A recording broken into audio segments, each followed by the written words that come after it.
Hello students, कैसे हैं आप सब। आई होप आप सब बहुत अच्छे होंगे। मैं हूं दिव्या और मैं आपका वेलकम करती हूं क्रेजी मैथ्स चैनल में। तो बच्चों, लास्ट हमने एक्सरसाइज 1.3 से रिलेटेड कुछ प्रॉपर्टीज की थी। अब हम इस एक्सरसाइज को करते हैं, ठीक है।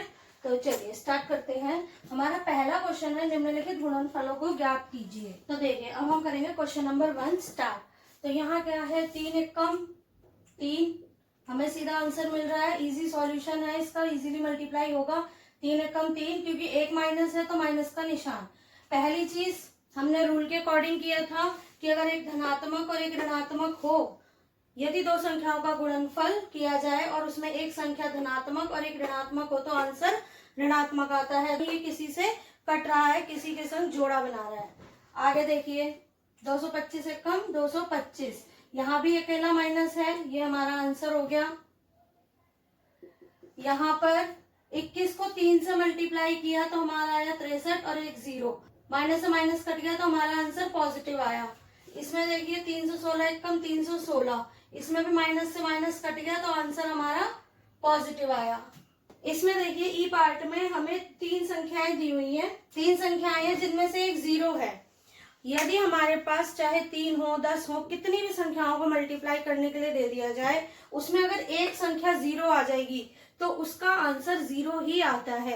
0 एक ऐसी संख्या है जो कितनी भी संख्याओं से मल्टीप्लाई की जाए उसका आंसर 0 ही रहता है। तो इसे हमें सॉल्व करने की जरूरत नहीं है। हम 15 को 18 से करेंगे तब भी हमें 0 ही मिलना है। तो हमारा आंसर आ गया 0। 0 से किसी भी संख्या को गुणा करने पर 0 ही आता है।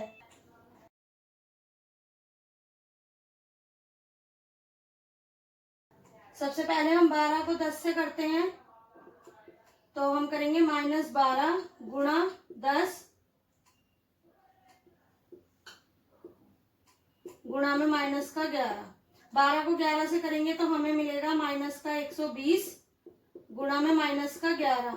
अब 120 को 11 से करेंगे तो हमारा आंसर आ जाएगा, ये आ गया हमारा आंसर। माइनस से माइनस कट गया तो हमारा आंसर प्लस में आएगा। देखिए, पहले 12 को 10 से किया क्योंकि ये अकेला है, माइनस का निशान, इसलिए यहाँ माइनस आया। फिर ये दोनों मल्टीप्लाई हो रहे हैं तो माइनस से माइनस कट गया और ये माइनस से माइनस कट गया और हमारा आंसर पॉजिटिव आ गया। नेक्स्ट देखिए 6, पहले हम इन दोनों को मल्टीप्लाई कर लेते हैं, -3 को और -6 को। फिर हम इसको करेंगे 9 से मल्टीप्लाई। 6 तिया 18, माइनस से माइनस कट गया तो ये आंसर हमारा पॉजिटिव आ गया। अब हम इसे 9 से कर देंगे, इसमें दोनों ही प्लस के हैं तो 18 9 162, ये हमारा आंसर आ गया। इसमें देखिए सबसे पहले 5 और 4 को करते हैं, छोटी संख्याएं हैं। 5 चौक 20, माइनस से माइनस कट गया तो ये आंसर प्लस का हो गया। अब 18 से करेंगे, 18 दूनी 36 और एक 0, ये माइनस अकेला है तो आंसर माइनस में आ जाएगा। और यहाँ शुरू में ही देखिए, अगर हम देखें यहीं पर हमें पता चल जाएगा, हमें क्वेश्चन में ही पता चल जाएगा कि ये प्लस है या माइनस, क्योंकि देखिए ये दोनों तो जोड़ा बना लेंगे, माइनस से माइनस कट जाएगा, लेकिन इसका कोई जोड़ा नहीं है तो इसीलिए हमारा जब भी आंसर आएगा वो नेगेटिव में ही आएगा। इसमें देखिए, इसमें हमें पता है दोनों माइनस से माइनस कट जाएंगे तो हमें पता है आंसर हमारा पॉजिटिव ही आएगा। तो अगर बिना सॉल्यूशन के आपसे ऑप्शन में आपके कई बार ऑब्जेक्टिव टाइप क्वेश्चन आते हैं तो उसमें क्या है, जैसे अगर ये पूछ लिया जाए कि क्या इस संख्या का उत्तर धनात्मक होगा या ऋणात्मक होगा, तो हमें पता है कि अगर माइनस से माइनस कट गया, इसका कोई जोड़ा नहीं है, तो ये हमारा माइनस में ही आंसर आएगा। तो हम क्वेश्चन देख के ही शुरू में ही अंदाजा लगा सकते हैं, पता लगा सकते हैं शुरू में ही कि हमारा आंसर पॉजिटिव होगा या नेगेटिव। इस क्वेश्चन में हमें 4 नंबर्स दिए हुए हैं तो हम इन्हें 2-2 करके मल्टीप्लाई करेंगे। पहले हम करेंगे 1 और 2 को, फिर करेंगे 3 और 4 को। तो देखिए -1 मल्टीप्लाई -2 मल्टीप्लाई -3 मल्टीप्लाई -4, 2 एकम 2, माइनस से माइनस कट गया तो आंसर प्लस का हो गया। 3 चौक 12, इसमें भी माइनस से माइनस कट गया तो हमारा आंसर आ गया 12। ठीक है, हमने इसे 2-2 करके मल्टीप्लाई किया, पहले इन आगे के 2 नंबर्स को किया, फिर पीछे के 2। और दूसरी चीज, मल्टीप्लिकेशन में यदि हमारी सारी संख्याएं सिर्फ मल्टीप्लाई हो रही है, ना प्लस ना माइनस, अगर हम संख्याओं को मल्टीप्लाई करते हैं तो उसमें हम किसी भी क्रम में मल्टीप्लाई कर सकते हैं, हमारा आंसर सेम आएगा।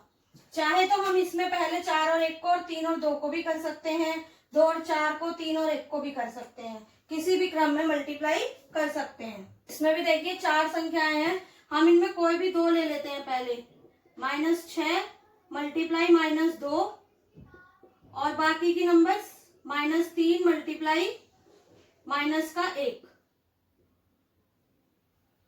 6 दूनी 12, माइनस से माइनस कट गया, 3 एक कम 3, इसमें भी माइनस से माइनस कट गया, तो हमारा आंसर आ गया 12 तिया 36 प्लस का। ये हमारा क्वेश्चन नंबर 1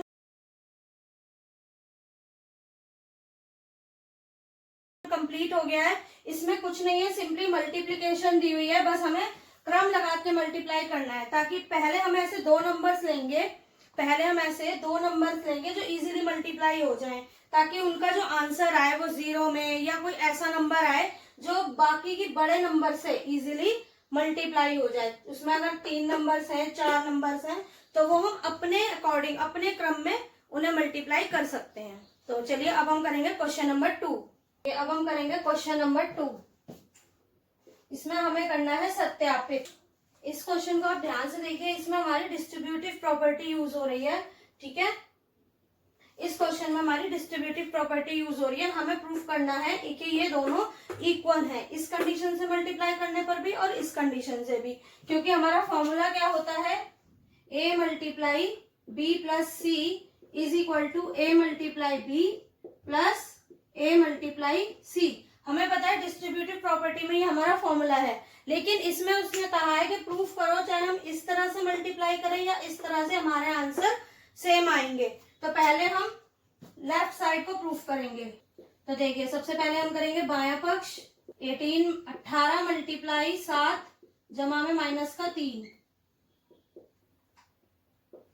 तो देखिए 18 मल्टीप्लाई 7, माइनस प्लस क्या होता है माइनस, तो इसलिए ये हमारा माइनस होगा। 18 मल्टीप्लाई 4 इज इक्वल टू 72, यानी कि 72। 18 गुणा 4 करने पर हमें 72 मिलेगा। तो हमारे बाएं पक्ष का आंसर आया 72। अब हम देखेंगे कि दाएं पक्ष का आंसर क्या आता है।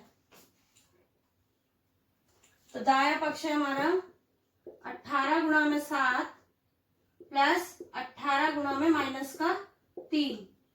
18 सत्ते 126 प्लस 18 तिया 54, वो भी माइनस का, क्योंकि माइनस प्लस माइनस होता है। अब इसे खोलेंगे ब्रैकेट को, 126 प्लस माइनस -54। अब इन दोनों को जब हम माइनस करेंगे तो हमारा आंसर आ जाएगा 72। बायां पक्ष और दायां पक्ष हमारा इक्वल आया है, तो इसीलिए ये जो नंबर है, ये जो इक्वेशन है, ये प्रूफ हो गई कि बायां पक्ष बराबर है दायां पक्ष। तो हमने ये प्रूफ कर दिया है। अब हम इसका सेकंड पार्ट करेंगे। पहले हम करेंगे बायां पक्ष। तो बायां पक्ष है हमारा -21 मल्टीप्लाई -4 प्लस -6। सबसे पहले हम इसे सॉल्व करने के लिए ब्रैकेट्स ओपन करेंगे। तो देखिए -4 प्लस माइनस होता है, तो यह मिल गया हमें। अब देखिए दोनों ही माइनस के हैं, और जब दोनों माइनस के हों तो क्या होता है प्लस, लेकिन साइन आता है माइनस का। 6 4 10, वो भी माइनस का। अब इन दोनों को मल्टीप्लाई करेंगे। अब 21 और 10 को मल्टीप्लाई करेंगे तो हमें मिलेगा 210, और यहाँ माइनस से माइनस कट गया, तो हमारा आंसर आ गया 210। अब हम करेंगे इसका दायां पक्ष।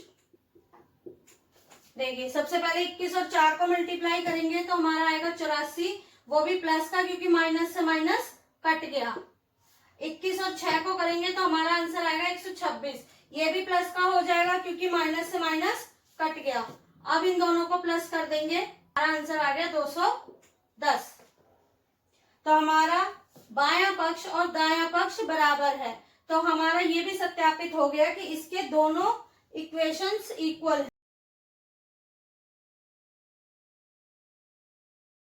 है। तो हम लिख सकते हैं बायां पक्ष बराबर दायां पक्ष। दोनों में ही हमने डिस्ट्रीब्यूटिव प्रॉपर्टी यूज की है।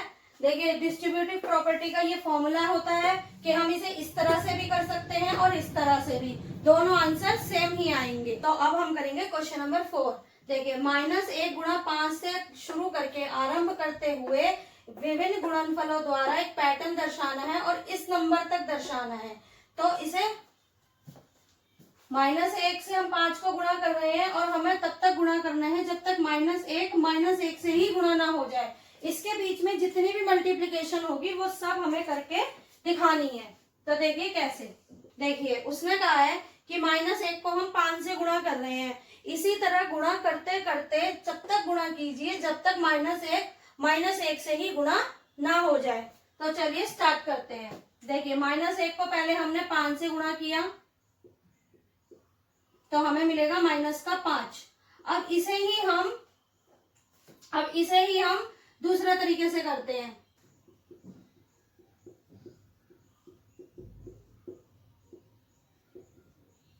देखिए अभी हमने किया मल्टीप्लाई, अब हमें -5 से प्लस की कंडीशन में कब मिल सकता है, जब हम -6 में से -1 को ही माइनस कर दें तो हमें -5 मिल जाएगा। देखिए कैसे रफ में हम समझ लेते हैं।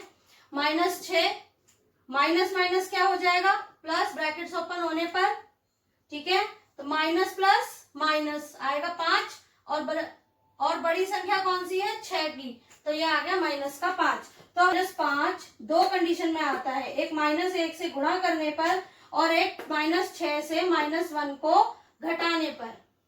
इसी तरह से हम तब तक करेंगे जब तक हमें ये नंबर ना मिल जाए। तो अब देखिए -1 को हम 4 से गुणा करेंगे तो हमें मिलेगा -4। अब इसे भी हम इसी तरह से करेंगे। 4 कैसे आएगा, 5 से घटाने पर, सेम वही चीज हो जाएगी। अब हम करेंगे 3 से तो हमें मिलेगा -3।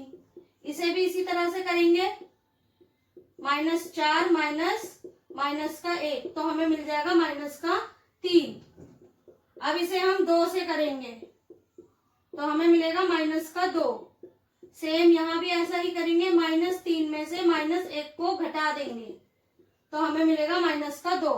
अब हम करेंगे इसको 1 से गुणा तो हमें मिलेगा -1। अभी 1 से हुआ है लेकिन हमें करना कब तक है, -1 तक, पैटर्न बनाना है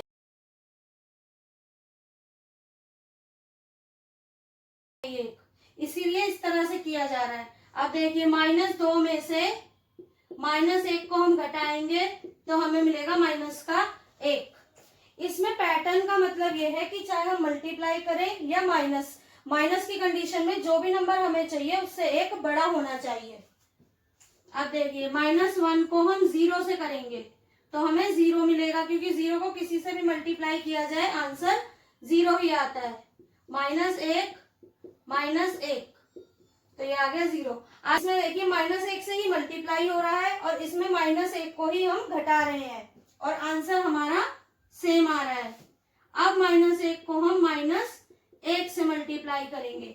देखिए जब हम नंबर लाइन बनाते हैं तो यहाँ 1 के बाद यहाँ 0 और 0 के बाद -1 आता है, इसीलिए अब -1 को जब हमने -1 से किया तो क्या हुआ, इस माइनस से ये माइनस कट गया तो आंसर हमारा पॉजिटिव आ गया। तो देखिए अब ये हमें पॉजिटिव का 1 चाहिए तो हम क्या करेंगे, हम 0 को घटाएंगे। आप 2 से मत घटाना, ना ही 1 से। 0 से इसलिए घटा रहे हैं क्योंकि 1 से बड़ा 0 ही है, क्योंकि -1 से बड़ा 0 है। तो अब हमारा आंसर आ जाएगा +1। तो ये हमारा एक पैटर्न बन गया। इस तरह से वो कोई सा भी पैटर्न आपसे पूछ सकता है, आपको सेम यही चीज फॉलो करनी है कि अगर हम -1 से मल्टीप्लाई कर रहे हैं तो इस नंबर को -1 से घटाने के लिए, तो ये नंबर लाने के लिए -6 से ही घटाएंगे, उससे एक नंबर बड़ा। तो आज हमने अपने 4 क्वेश्चंस कंप्लीट कर लिए हैं। नेक्स्ट क्लास में हम इसके आगे के क्वेश्चंस करेंगे और आप इस एक्सरसाइज के क्वेश्चंस को जरूर अच्छे से कीजिएगा और कोई प्रॉब्लम हो तो आप मुझे कमेंट सेक्शन में कमेंट कर सकते हैं। और ये प्लस माइनस से रिलेटेड मैंने एक क्लास ली हुई है, आप उसे देखिएगा तो आपको ये प्लस माइनस बहुत अच्छे से समझ में आएंगे। ठीक है, अगर आपको ये वीडियो अच्छी लगी हो तो प्लीज लाइक, शेयर और सब्सक्राइब जरूर करें। Till then bye bye.